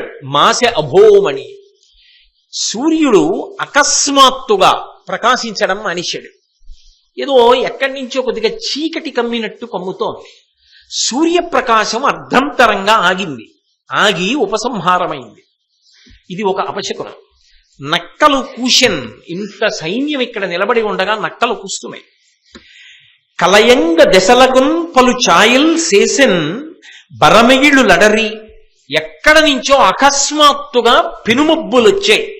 అవి కేవలం నలుపు రంగులో ఉన్నవి కావు, రంగురంగులలో ఉన్నటువంటి ఆ మబ్బులు ఆకాశాన్నంతటినీ కమ్మి, కమ్మడంలో ఆకాశంలోంచి రంగురంగులు కనపడుతున్నాయి. అలా అన్ని రంగులలో మబ్బులు వచ్చి అన్ని రంగులు ఆకాశంలోంచి రాకూడదు కాబట్టి చాలా రంగులు కనపడుతున్నాయి. మురోశం తమయంత తూర్యములు అపధ్వనులై, తూర్యములని మోగిస్తారు యుద్ధంలో. అవి అపధ్వనిగా అంటే సుస్వరంగా కాకుండా, సరి అయినటువంటి ధ్వని కాకుండా అవి మ్రోగుతున్నాయి. అంటే అపశకనం. అందుకే ఇప్పటికీ పవిత్రమైనటువంటి పరమమంగళమైనటువంటి వాద్య పరికరములను చేత కాకుండా ముట్టుకుని మ్రోగించవద్దు అంటారు. వీణ అక్కడ కనపడింది అనుకోండి, ఆ వీణ వంక చూసి ఒక నమస్కారం చేస్తే మంచిదే, వీణకి ప్రదక్షిణం చేసి వెళ్ళిపోతే మంచిదే. వీణ రాకుండా నేను వీణ తీగలు మోగించే ప్రయత్నం చేయకూడదు, అపధ్వనులు రాకూడదు. ధ్వని వేరు, శబ్దం వేరు. శబ్దము అంటే అర్థం ఉంటుంది అని గుర్తు. అందుకే వేదమునకు శబ్దరాశి అని పేరు. ఇప్పుడు నేను మాట్లాడుతున్నాను అనుకోండి, అది శబ్దంలోకి వస్తుంది, అంటే వేదంలోకని కదా, అర్థము కలిగినది. శబ్ద బ్రహ్మమయీ చరాచరమయీ జ్యోతిర్మయీ వాంగ్మయీ అని మీనాక్షి శతకంలో మీనాక్షి స్తోత్రంలో శంకర భగవత్పాదులు ప్రతిపాదిస్తారు. శబ్దస్వరూపంగా అమ్మవారిని, ఎందుకంటే పరాపశ్యంతి మధ్యమా వైఖరి ఆవిడే, లలితా సహస్రంలో వ్యాసాదులు ప్రతిపాదించినట్టు. శబ్దము అంటే అర్థముతో కూడుకుని ఉంటుంది. శబ్దము శాస్త్ర సమన్వయమై ఉంటుంది. రెండు తగిలితే తప్ప శబ్దం రాదు. రెండు తగలాలి. రెండు తగలలేదనుకోండి శబ్దం ఉండదు. అందుకే మీరు చూడండి, చేతివేళ్లు పెట్టి మృదంగాన్ని వాయించారనుకోండి శబ్దం వస్తుంది. వైలిన్ని తీగతో రాపాడించారనుకోండి శబ్దం వస్తుంది. వీణ తీగని పెనగారనుకోండి శబ్దం వస్తుంది. నేను మాట్లాడుతున్నప్పుడు ఈ శబ్ద పీఠికలో ఉరిపిడి కలిగితే ఆ ఉరిపిడికి శబ్దం పుడుతుంది. ఎక్కడ శబ్దం పుట్టినా రెండు కర్రలు కలిపి కొట్టాననుకోండి శబ్దం వస్తుంది. శబ్దము అర్థమును ప్రతిపాదిస్తోందనుకోండి దాన్ని శబ్దము అంటారు. ఏ అర్థము లేకుండా శబ్దం వచ్చిందనుకోండి అప్పుడు ధ్వని అంటారు. పసిపిల్లలు ఉంటారు, ఉంగా అంటాడు. దానికి అర్థం ఏమిటండి అన్నారు అనుకోండి, ఏం ఉండదు. ఉన్నా నాకేం తెలియదు, ఎవరూ చెప్పలేరు. పసిపిల్లలు చేసేటటువంటి శబ్దానికి రవానికి ఏం అర్థం ఉంటుంది? ఉండదు. అప్పుడు దాన్ని ధ్వని అంటారు. అది మంగళకరమే. పసిపిల్లవాడు ఏడ్చిన, అందుకే కొన్ని ఇంట్లో శుభ సూచనలు, అవి చూడడానికి బాగుండవు కానీ శుభ సూచనలు, వినడానికి బాగుండవు కానీ శుభ సూచనలు. ఇంట్లో సాధారణంగా దంపతులు పక్కా వేసుకున్నప్పుడు తెల్లటి దుప్పటి వేసుకోవాలి అంటారు. తెల్ల దుప్పటి వేసుకుంటారు. పెళ్ళైన కొత్తల్లో తెల్ల దుప్పటి వేసుకుని ఆ పక్క అలా శుభ్రంగా ఉంటే అందంగా ఉంటుంది, మంచిదే. కానీ ఎప్పటికీ పిల్లలు తొక్కకుండా, పిల్లల కాలిముద్రలు పడకుండా మరకలు లేని తెల్ల దుప్పటితోటే పక్క ఉండిపోయిందనుకోండి, అది దంపతుల గుండెలకి బరువు. తెల్ల దుప్పటి అమ్మ వేస్తే పిల్లాడు దాని మీద ఎక్కి యుద్ధం చేసుకుని ఇద్దరు ఆడుకుంటుంటే వాళ్ళ కాళ్ళ మరకలన్నీ దాని మీద పడిపోతే అమ్మ వచ్చి చేతులు పట్టుకుని పిర్రల మీద 2 దెబ్బలు కొట్టి, బుద్ధిహీనులారా మీ నాన్నేమో దుప్పటి తెల్లగా ఉంటాడు, ఇలా వేస్తాను మీరు ఎక్కి తొక్కుతారని కిందకి దింపేసింది అనుకోండి. అమ్మ పడుతున్న బాధ, వాళ్ళు చేసిన అల్లరి, వాళ్ళ కేకలు, ఆ ధ్వని మంగళప్రదం కాదు.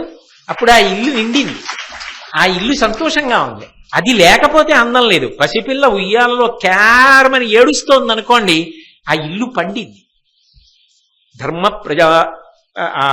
ధార్మికమైనటువంటి సంతానం కొరకు కదా వివాహం చేసుకున్నది.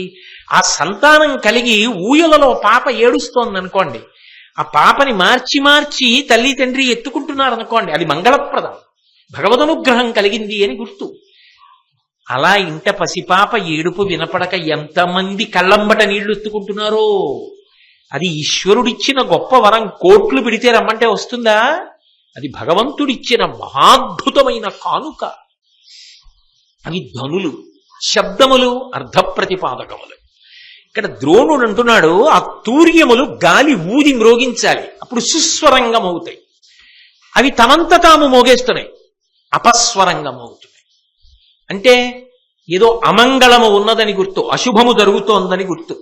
అంతేకాదు, ఈ గజములు మిన్నకయును మ్రొగ్గెడు, ఉత్తమ తురంగములు బాష్పజలం బగ్గలము విడుచుచున్నవి, తగ్గెడు కారణము లేక తడబడి పడగల్.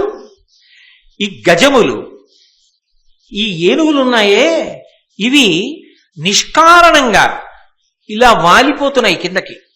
ఏనుగంటే ఠీవిగా నిలబడుతుంది, అందులో ఏనుగులు యుద్ధం చేస్తాయి. అటువంటి ఏనుగులు వాలిపోతున్నాయి కిందకి. అలా ఏనుగులు వాలిపోతున్నాయంటే ఏదో అమంగళం. ముత్తుస్వామి దీక్షితారు వారి శరీరం విడిచిపెట్టే ముందు రాజుగారి ఏనుగు కదూ తప్పించుకుని వచ్చి శ్మశానంలోకి వెళ్ళి ఘీంకరించింది. దాని మీద చెప్పి వెంటనే కామాక్షి పరదేవతని ప్రార్థన చేసి కామాక్షి ఎంతో ఐక్యం అయిపోయారు దీక్షితారు వారు. కాబట్టి ఏనుగులు నిష్కారణంగా ఉరిగిపోతున్నాయి. ఉత్తమ తురంగములు బాష్పజలం బగ్గలము విడుచుచున్నవి. ఉత్తమ జాతి గుర్రముల యొక్క కళ్ళంబట నిష్కారణంగా నీళ్లు కారుతున్నాయి. తగ్గెడు కారణము లేక తడబడి పడగల్. పతాకం ఎగరేస్తారు. పతాకం ఎగరేస్తే దానికి ఎంతో గౌరవం ఉంటుంది. మన జాతీయ పతాకమే ఉందనుకోండి, ఆ పతాకం వంకి ఇలా చూశారనుకోండి ఎంత ఆనందం ఇస్తుందో. కొన్నింటితో మన అనుబంధం ఆశ్చర్యకరంగా ఉంటుంది. ఎప్పుడైనా ఆ జాతీయ పతాకం కనపడింది అనుకోండి, ఏమిటో ఎంత సంతోషంగా ఉంటుందో. ఓ, ఇది నా జాతి జెండా అని. అలా వెళ్ళిపోతున్నారనుకోండి రైల్లో, చాలా దూరం వెళ్ళి విసిగెత్తిపోతుంటే ఎక్కడో రైలు పట్టాల పక్కన భారత ఆహార సంస్థ గోదాములు అని కనపడ్డాయి అనుకోండి, అది ఏ ఊరో, అవి ఎక్కడ గోడౌన్సో ఏమిటో ఏం తెలీదు. కానీ భారత ఆహార సంస్థ గోదాములు అని కనపడగానే వెళ్ళిపోయే వరకు అలా చూసి ఇందులో రైలు పట్టాలున్నాయా, రైలు పట్టాలు లేవా, ఇది ఏ ఊరండి అని అడిగి ఓ ఆనందం. ఆ కంకులు చూసేటప్పటికి, ఆ గుర్తు చూసేటప్పటికి, ఆ ఫలకం చూసేటప్పటికి, ఆ గోదాములు చూసేటప్పటికి ఏదో సంతోషం. ఇవాళ నిన్న 35 నుంచి అన్నం పెట్టిన సంస్థ అనుబంధం ఉండదు. కాబట్టి మనిషికి ఒక ఆనందం ఉంటుంది. ఆ పతాకం నిష్కారణంగా ఇలా కిందికి దిగకూడదు. అందుకే కదా మహాత్ములు వెళ్ళిపోయారనుకోండి, దేశనాయకులు పతాకాన్ని అవనతం చేస్తారు, మధ్యలోకి దింపేస్తారు. ఆ పతాకం దిగిపోకూడదు ఎప్పుడూ కూడా. దేని పట్ల ఉండవలసిన గౌరవం దాని పట్ల ఉండాలి. చక్కగా అది ఎగురుతూ ఉండాలి. అది ఎగురుతుంటే అందం. ద్రోణుడు ఎంత సునిశ్చిత ప్రజ్ఞాశాలో, ఎంత జాగ్రత్తగా కనిపెట్టాడో చూడండి శకునముల వంక. ఆయన అన్నాడు, తగ్గెడు కారణము లేక తడబడి పడగల్. ఏ కారణం లేదు, పోనీ ఏదో పెద్ద గాలి వచ్చిందండి పతాకాలు కొద్దిగా కిందకి దిగే అందామా, ఏమీ లేదు. ఏమీ లేకుండా పతాకం కిందకి జారిపోతోంది. అలా జారుతోంది అంటే ఏదో అమంగళం. పెను యుద్ధం జరుగుతుంది, మామూలు యుద్ధం కాదు. మనమేమనుకుంటున్నాం, అందరూ వెళ్ళిపోయారనుకుంటున్నాం, ఇక్కడ ఎవరు లేరనుకుంటున్నాం, కానీ ఎవరో వస్తున్నాడు. భయంకర యుద్ధం జరుగుతుంది. కాబట్టి దుశ్శకునములు కనపడుతున్నాయి. పతాకం జారింది. పతాకం యొక్క అన్న మాట నేను ఎత్తినప్పుడు ఒక మాట చెప్పవలసి ఉంటుంది. దేశ పౌరులందరికీ పతాకం మీద గౌరవం ఉంటుంది. కానీ కొన్ని మాటలు విన్నప్పుడండి నిజంగా కన్నుల వెంట బాష్పధారలు వస్తాయి. నేను ఎక్కడో చదివా, ఒక గొప్ప అధికారి, సైన్యంలో పనిచేసే వ్యక్తి తన కుటుంబం దగ్గర వీడ్కోలు తీసుకుంటున్నాడు. దేశంలో యుద్ధ సూచనలు కనపడుతున్నాయి. సెలవు రద్దు చేశాను, వెనక్కి వచ్చేయమన్నారు. ఆయన వెళ్ళిపోతున్నాడు.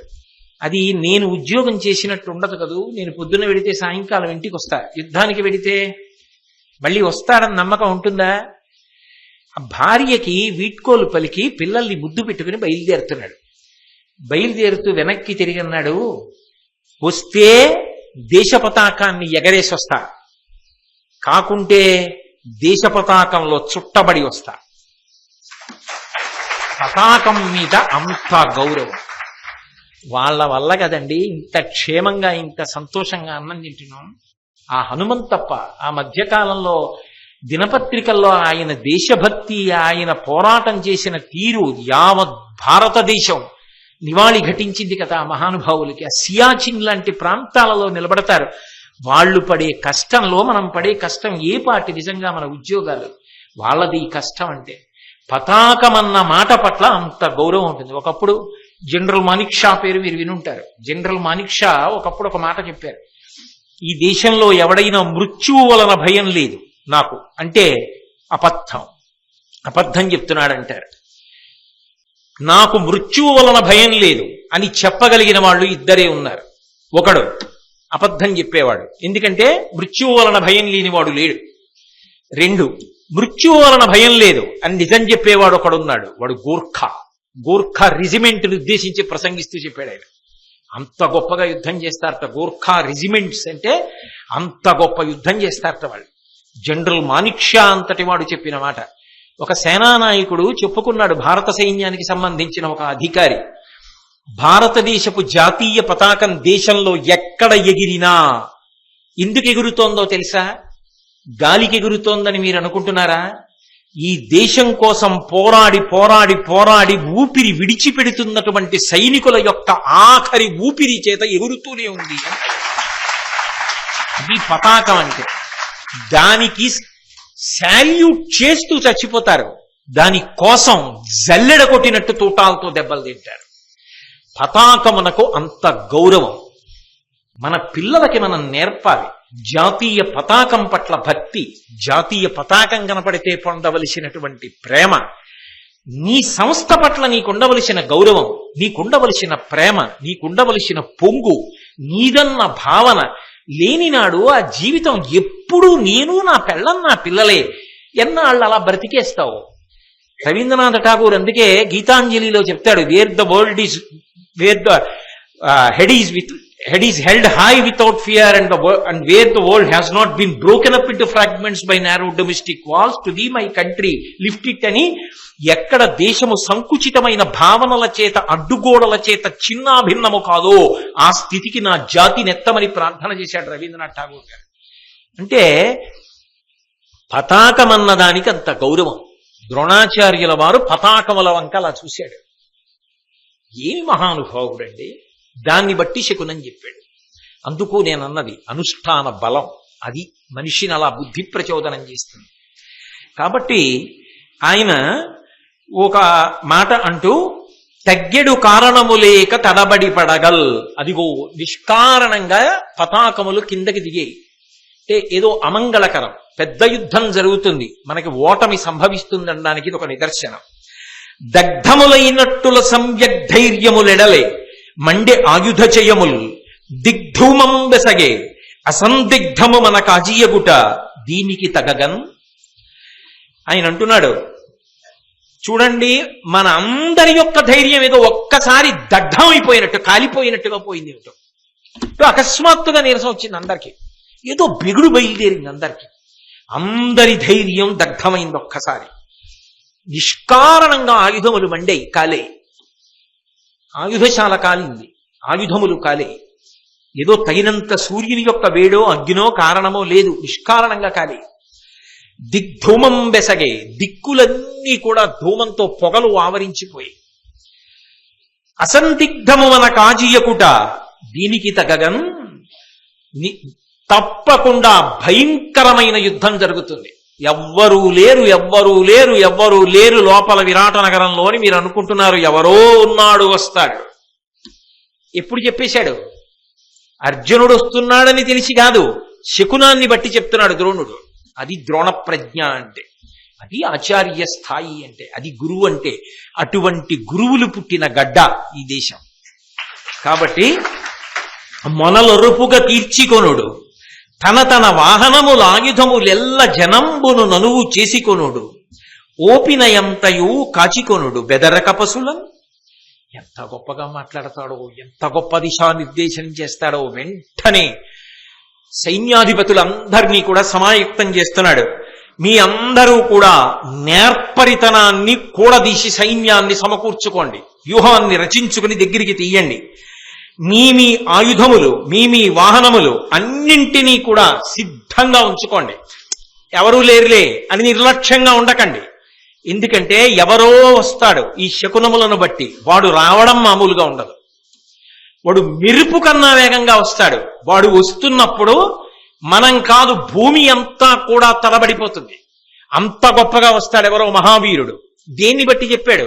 అర్జునుడు వస్తాడని ద్రోణుడికి అప్పటికి తెలియదు, శకునములను బట్టి చెప్తున్నాడు. అప్పుడు మీకు వాహనం ఎక్కడానికి సమయం ఉండదు, ఇంకా అప్పుడు మీకు ఇంకా వింటినారి సారించడానికి సమయం ఉండదు, అప్పుడు మీరు యుద్ధం చేయడానికి మానసికంగా సిద్ధపడడానికి సమయం ఉండదు. ఈ లోపల చంపేస్తాడు కొన్ని వేల మందిని. కాబట్టి మీరు సిద్ధం అయిపోండి. శకునుల్ని బట్టి తెలుస్తోంది అలా అటువంటి వాడెవరో వస్తున్నాడని. శత్రువుల వైపు నుంచి నమ్ముతాడా దుర్యోధనుడు? అక్కడే ఉంటాడు, పేరుకి గురువు గారు అంటాడు. లోకంలో అప్పుడు ఇప్పుడు ఎప్పుడు ఇటువంటి వాళ్ళు ఉంటారు. కాబట్టి వాడెవడో నమ్మడని ఎందుకు బాధపడతావు? నమ్మగలిగిన ప్రజ్ఞ నీకుంటే, రామాయణ భారత భాగవతాల మీద నీకు ఆ విశ్వాసం ఉంటే విశ్వసించి బ్రతికి చాలు. కాబట్టి మీ అందరూ కూడా బాగా చైతన్యవంతంగా ఉండి ఈ పశువుల్ని, అంటే ఈ ఆవులు మళ్ళీ ఆ వచ్చినటువంటి వీరుడు వెనక్కి తీసుకుని వెళ్ళిపోకుండా చాలా జాగ్రత్తగా ఉండండి అని హెచ్చరిక చేశాడు. హెచ్చరిక చేసి ఆయన అనుమానాస్పదుడై ఎవరు వస్తాడు, ఎవరు యుద్ధం చేస్తాడు అని అనుమానపడుతున్నాడు. ఈ లోపుల ఉత్తర కుమారుడు దిగిపోవడం, ఆ అర్జునుడు వెంబడించడం, బృహన్నల వేషంలో ఉన్నాడుగా. కానీ అక్కడి సైన్యానికి అనుమానం వచ్చింది. ఇతనెవరో చూడడానికి పేడివాళ్లే ఉన్నాడు, కానీ అతని శరీరం చూసినా భుజములు చూసినా ఉత్తమ క్షత్రియుడులా ఏదో గౌరవం కలిగేటట్టుగా కనపడుతున్నాడు. గుర్తుపట్టడం అంత తేలిక కాదు బృహన్నలగా, కానీ తేజస్సలా ఉంది. నిప్పు రవ్వైతే మాత్రం చాలదండి కాల్చేయడానికి, మంట అయిపోవడానికి అని అనుమానపడుతున్నారు. ఈలోగా ఉత్తర కుమారుణ్ణి తీసుకుని వెళ్ళాడు. శమీవృక్షం నుంచి గాంధీవాన్ని దింపాడు. గాంధీవం మీద పద్మాలు చెక్కబడి ఉంటాయి, పద్మములు చెక్కబడి ఉంటుంది. ఆ గాంధీవాన్ని చేత పట్టుకున్నాడు. చేత పట్టుకుని ఒక్కసారి అగ్నిహోత్రుడికి నమస్కారం చేశాడు. నమస్కరించగానే కపిధ్వజాన్ని పంపించాడు. ఆ కపిధ్వజం వచ్చింది. పిలిచాడు ఉత్తర కుమారుణ్ణి, నీ సింహధ్వజాన్ని తీసి జమ్మి చెట్టు కింద పెట్టు. జమ్మి చెట్టు సాక్షాత్ అమ్మవారి స్వరూపం, పరమ పవిత్రం, అగ్ని నిధి అంటారు. అందుకే జమ్మి చెట్టు కనపడితే ప్రదక్షిణం చేస్తారు. జమ్మి చెట్టు కింద కూర్చుని పారాయణ చేసినంత ఫలితం. అందుకే కదా శారదా నవరాత్రులు విజయదశమి నాడు మనందరం శమీవృక్షం కిందకి వెళ్ళి శ్లోకం రాసి పెడుతూ ఉంటాం. అంత గొప్పది. కాబట్టి జమ్మి చెట్టు కింద పెట్టు. ఎక్కడ పడితే అక్కడ ఏది పడితే అది పెట్టకూడదు. అసలు అలా పెట్టే వాళ్ళకి ఇవ్వకూడదు. ఓ కప్పు కాఫీ తాగుతున్నారు అనుకోండి, ఆ కప్పు కాఫీ తాగేసిన తర్వాత మీరు ఎక్కడ పెడతారు అన్నదాన్ని బట్టి మీ సంస్కృతి తెలుస్తుంది. ఎందుకో తెలుసా? నేనేదో తక్కువగా అన్నానని మీరు అనుకోకండి. మీరు ఎంగిలి చేసేసినటువంటి ఒక పాత్ర పరమ గౌరవప్రదమైన విషయములు ఉండే చోట పెట్టకూడదు. అది కిందో ఎక్కడో పెట్టేయాలి. లేకపోతే మీరు ఎంగిలిత చేసినటువంటిది పరమ పవిత్రమైనటువంటి ప్రదేశం, ఎన్నో నిర్ణయాలు జరిగేటటువంటి ప్రదేశంలో ఉంచకుండా ఉండడం నీ సభ్యత, నీ గౌరవం. అది నీకు ఆ పతాకం మీద ఉన్నటువంటి గౌరవం. అలా ప్రవర్తించాలి. అదే నడవడిని తెలియచేస్తుంది. లేకపోతే ఎవరో పట్టుకొచ్చి భగవద్గీత ఇస్తే వెంటనే ఆ పుస్తకాన్ని ఎంగిలి చేసి అప్పటి వరకు తాగిన పాత్ర అక్కడ పెట్టి భగవద్గీత ఇలా పుచ్చుకుని అది కూడా అక్కడ పెట్టారనుకోండి, ఇచ్చిన వాడు ఏడవాలి ఎందుకు ఇచ్చారని. అది పరమ గౌరవప్రదమైన విషయం. ఆ గౌరవప్రదమైన విషయాన్ని గౌరవప్రదంగానే ఉంచాలి, దాని గౌరవాన్ని నిలబెట్టాలి. అది మర్యాద. మీరు ఎక్కడికి వెళ్ళినప్పుడు ఎంత మర్యాదగా ప్రవర్తిస్తారు అన్నదాన్ని బట్టి మీరు లోచూపు ఎలా ఉంది, ఎలా చూస్తారన్నది ఆవిష్కృతం అవుతూ ఉంటుంది.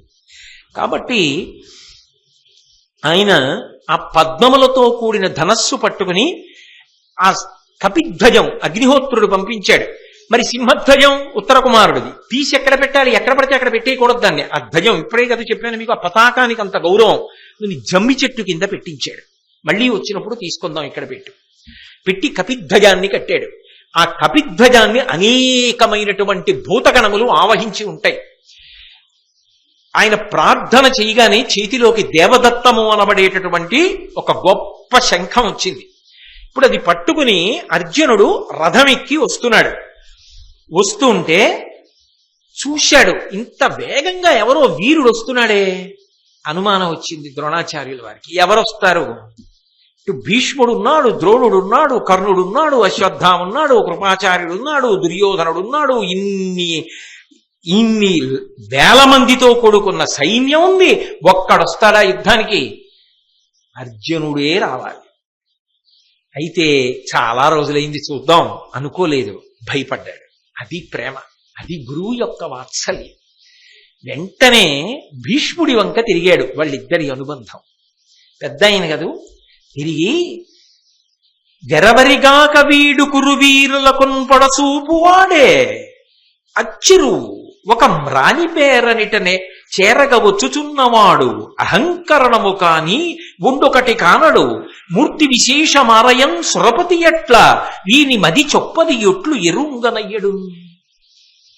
అసలు ఆ గురువు యొక్క ప్రేమకి, ఆ గురువు వాత్సల్యానికి ఏ హద్దు చెప్తారు? భీష్ముడి వంక తిరిగి అన్నాడు, వెరవరిగాక వీడు కురువీరులకు పొడచూపువాడే. వీడికి ఉపాయం తెలీదు. వీడు ఇంతమంది కురువీరులుండగా యుద్ధానికి వచ్చేస్తున్నాడే. అచ్చరు, చాలా ఆశ్చర్యం. ఒక మ్రాని పేరనిట చేరగా వచ్చుచున్నవాడు, ఓ చెట్టు పేరు వాడు వస్తున్నాడు. ఎంత గొప్పగా మాట్లాడాడో చూడండి. ఎందుకని? అర్జునుడే వస్తున్నాడు అన్నారనుకోండి, వీళ్ళందరూ బాగా సిద్ధపడిపోతారు. అందుకని అలా అనేస్తే ఒకవేళ అజ్ఞాతవాసం భంగమైపోతుందేమో. ఏమైనా మారువేషంలో వస్తున్నాడా? అర్జునుడు తప్ప ఇంకొకటి ఇంత ధైర్యంగా రాగలరా? తన ప్రియ శిష్యుడు వస్తున్నాడు, కానీ పైకి చెప్పేస్తే భయం. ఆ శిష్యుడి మీద ప్రేమ, కొడుకు మీద కన్నా ఎక్కువ ప్రేమ. ఏమి వాత్సల్యం అండి! ఆ చెట్టు పేరు వాడు వచ్చేస్తున్నాడేమిటి అన్నాడు భీష్ముడి వంక చూసి. చెట్టు పేరు వాడేమిటి అంటే, తెల్లమద్ది చెట్టుకి అర్జున వృక్షం అని ఒక పేరు. అర్జునుడు తెల్లగా ఉంటాడు. అందుకే ఇప్పటికీ శ్రీశైలంలో స్థల వృక్షం తెల్లమద్ది చెట్టు, అర్జున వృక్షం అంటారు.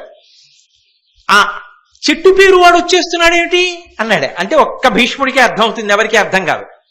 ఎంత చమత్కారంగా మాట్లాడితే ఒక మ్రాని పేరనిట సేరగా వచ్చుచున్నవాడు చెట్టు పేరు వాడు వచ్చేస్తున్నాడు. అహంకరణము కాని ఉండొకటి కానడు. అహంకారం నాకు ఇంత విలువిద్యుందని అహంకారంతో వచ్చేస్తున్నాడు. ఆలోచించుకోవట్లా. అజ్ఞాతవాసం భంగం అయిపోదు, మళ్ళీ పోవద్దు అరణ్యవాసానికి అజ్ఞాతవాసానికి. ఎంతసేపు నా దగ్గర విలువిద్యుంది అని తొందరపడిపోయాడు. గోవుల్ని కాపాడాలని వచ్చేస్తున్నాడు. చెట్టు పేరు వాడు వచ్చేస్తున్నాడు అంటారా? భీష్ముడి వంక తిరిగి అని మూర్తి విశేషమారయం స్రపతి అట్లా దూరం నుంచి చూస్తుంటే ఇంద్రుడిలా ఉన్నాడు. అంటే ఏమిటి అర్థం? భీష్ముడితో చెప్తున్నది ఇంద్రసుతుడు అర్జునుడే. కొడుకుని తండ్రి కనిపెట్టినట్టే కనిపెట్టేస్తాడు గురువు. ఆ వాత్సల్యం అటువంటిది, ఆ ప్రేమ అటువంటిది. ఏమి గురువులండి, ఏమి దేశం, ఏమి గురు శిష్య సంపద, ఏమి వాత్సల్యం నిజంగా. వీని మది చొప్పది ఎట్లు ఎరుంగనయ్యడు. అసలు వీడి మనసు తీరి ఏమిటో ఎలా తెలుస్తుంది అన్నాడు. అనగానే భీష్ముడు ద్రోణుడు ఏది మాట్లాడుకుంటున్నా దుర్యోధనుడికి అనుమానమే. ఎందుకంటే ఇద్దరూ పెద్దవాళ్ళు, ఇద్దరూ ధర్మాత్మలు. వాళ్ళిద్దరూ మాట్లాడుకుంటే ఏదో ఉంటుంది. అందుకని వాడు చెవి పెట్టి వింటాడు, పక్కనే ఉన్నాడు. కానీ వాళ్ళ ధర్మజ్ఞత ఎక్కడుందంటే వీడంతటి వాడు అని లెక్క పెట్టకుండా వాళ్ళిద్దరు మాట్లాడుకోవచ్చు. ఏం చేస్తాడండి భీష్మద్రోణులు దుర్యోధనుడు? ఏం చేయగలడు? వాళ్ళ ధైర్యం చూసుకుని యుద్ధానికి వెళ్తున్నాడు. వాళ్ళే తిరగబడితే అడవులకు పోవాలి వాడు. కానీ వాళ్ళ గొప్పతనం ఎక్కడుందో తెలుసా? అంత శక్తివంతులయ్యుండి ధర్మానికి కట్టుబడతారు. ఎంతైనా దుర్యోధనుడు రాజు కదా, ఎంత పిల్లవాడైనా, ఎంత భీష్ముడైనా తాను కూడా అటే తిరిగి చెట్టు పేరు వాడే అని ఏమైనా మాట్లాడాడు అనుకోండి, ఏమిటి మాట్లాడుకుంటున్నారు అని అడిగితే అబద్ధాలు అనాలి. అందుకే ఇప్పుడు ద్రోణుడి వంక తిరిగి చెప్పలా, రాజు వంక తిరిగి జవాబు చెప్పాడు. అడిగాడు దుర్యోధనుడు? అడగల. అడగకపోయినా దుర్యోధనుడి వంక తిరిగి జవాబు చెప్తున్నాడు. ఎందుకని?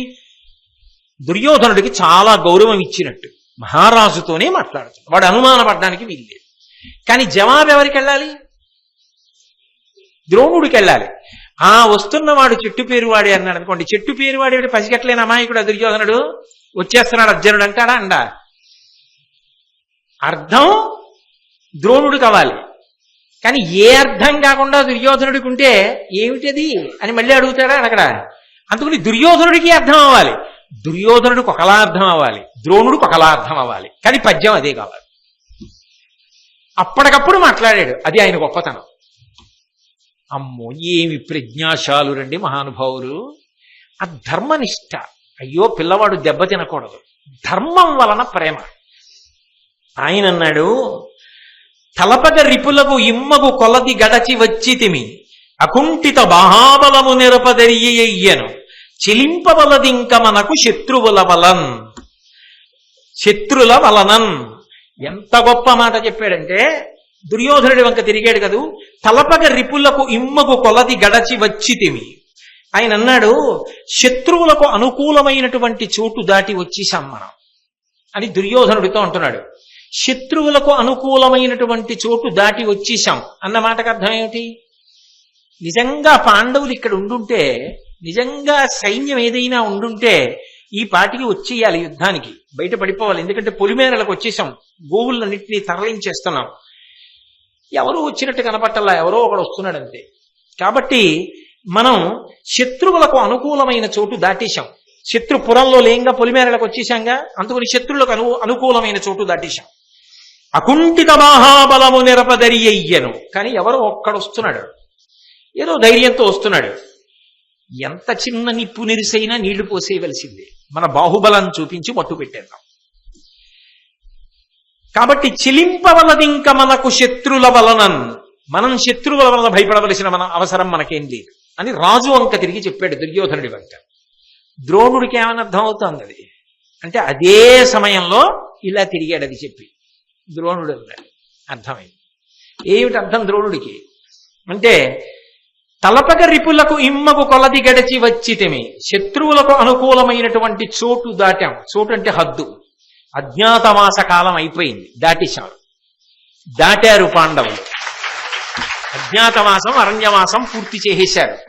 కాబట్టి ఇప్పుడు వాళ్ళు శత్రువులకు అనుకూలమైన కాలం, అంటే ఈ కౌరవులకు అనుకూలమైన కాలం దాటిపోయింది, ఇంకా వాళ్ళు విజృంభిస్తారు. ద్రోణుడికి అర్థమవుతారు. అకుంఠిత మహాబలము నెరపదరియయ్యను. ఇప్పుడు గొప్ప భుజబలాన్ని చూపించవలసిన సమయం వచ్చింది. అజ్ఞాతవాసం అయిపోయింది కాబట్టి అర్జునుడే వస్తున్నాడు.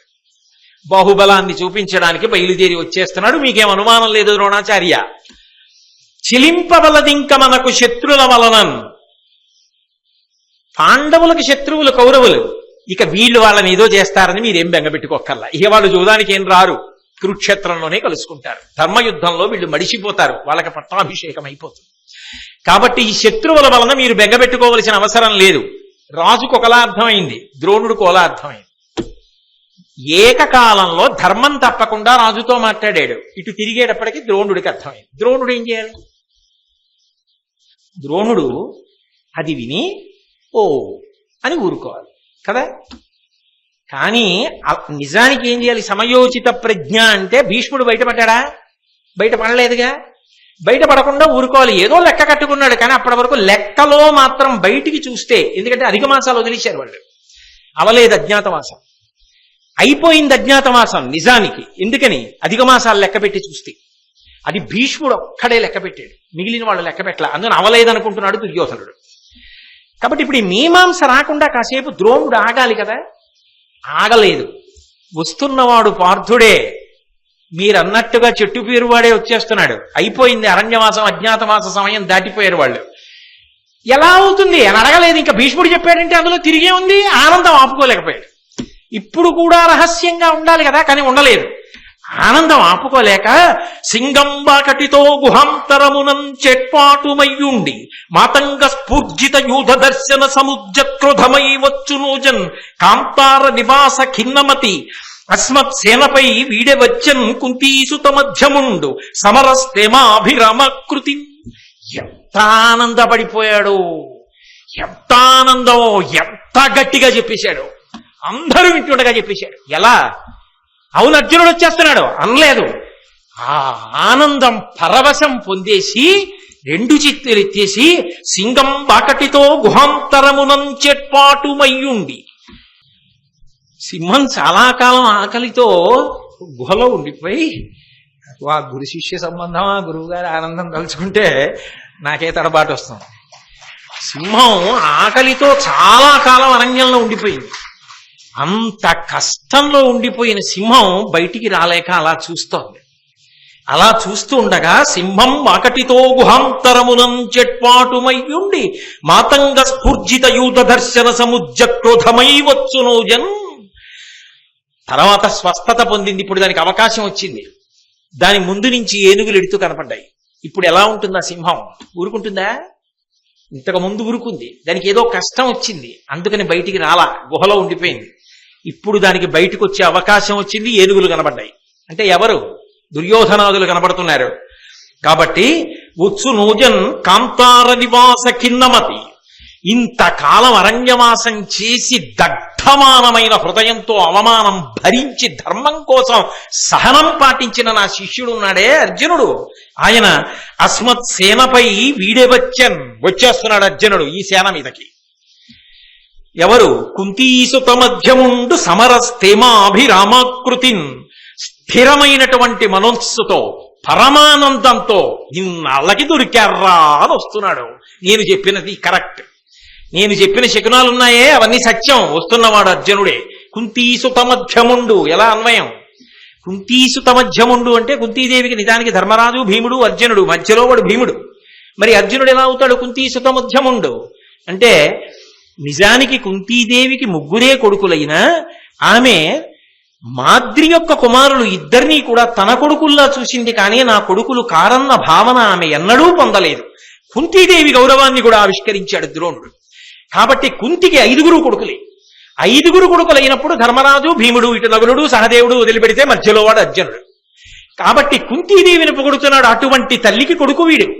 కాబట్టి వచ్చన్ కుంతీసుత మధ్యముండు సమరస్తేమాభిరామాకృతిన్. అపారమైనటువంటి తేజస్సుతో అదిగో బయలుదేరి వచ్చేస్తున్నాడు. కాబట్టి మీ అందరూ కూడా సిద్ధపడండి, అంత తేలిక కాదు యుద్ధం అంటూ ఉండగా పరమ సంతోషంతో అర్జునుడు ఆ రథం ఎక్కి యుద్ధభూమిలోకి ప్రవేశిస్తూ పరమానందకరంగా అందరూ సంతోషించేటట్టుగా దేవదత్తాన్ని పూరించాడు. ఎందుకంటే శంఖధ్వని మంగళకరం. మంగళప్రదమైనటువంటి శంఖధ్వని దగ్గర ఇవాళ ప్రవచనాన్ని పూర్తి చేస్తున్నాను. మళ్ళీ రేపు సాయంకాలం 7 గంటలకు కలుసుకున్నప్పుడు ఆ ద్రోణాచార్యుల వారి యొక్క వైభవాన్ని మళ్ళీ కొనసాగిస్తాను.